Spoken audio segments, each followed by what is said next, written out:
There is a growing debate tonight over that 77-minute school surveillance video. This is video containing the key details about the police response in Uvalde, Texas, that has been under a lot of criticism. Some want to see it, others don't want it released.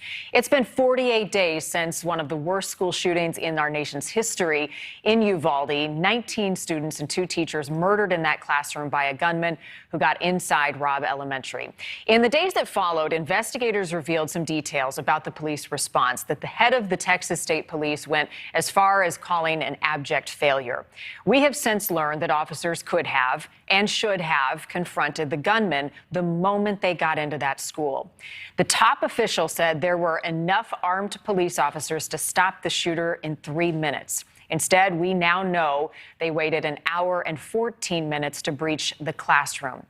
Any day now, we expect to see that surveillance video, what was happening in the hallway. A single security camera did capture the key details from that day and the interaction with police. But tonight, there is another roadblock in this story standing in the way of releasing that video to you, the public. Correspondent Kelly Beeson here with the latest and a lot of debate over whether or not this is going to come out. You're absolutely right, Marnie. Community members, local law enforcement officials, everybody demanding answers and accountability. However, the Uvalde area district attorney has put a stop to that full video being released.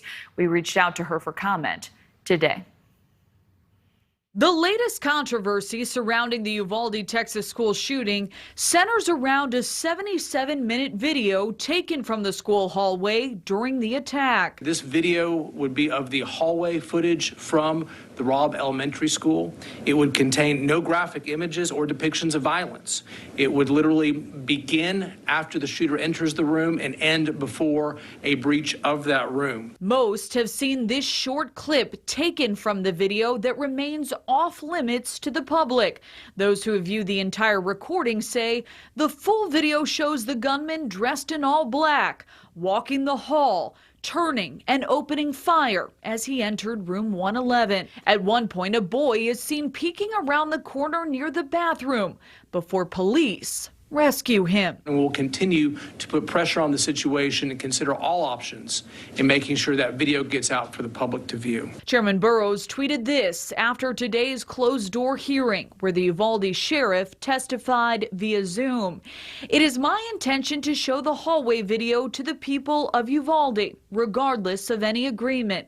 I will not release it to the public until the people of Uvalde have seen it for themselves. But a little later, it appeared the video wasn't going to be released at all. The Texas Department of Public Safety saying they're under instruction from the Uvalde area district attorney not to release the video. In a statement to NewsNation, she said, "I'm unable to comment about an ongoing investigation of a law enforcement agency.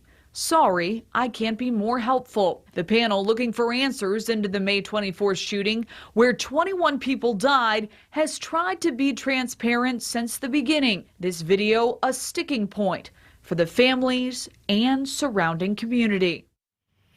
And the governor of Texas has also weighed in, saying the full video should be released with any images of the victims eliminated from that footage, Martin. Yeah, there is a desire for more transparency in a case that has had a lot of finger pointing. Kelly, thank you. Thank you for watching. Go to newsnationnow.com to find News Nation on your television provider. And don't forget to click the red subscribe button below to get more of News Nation's fact-driven, unbiased coverage.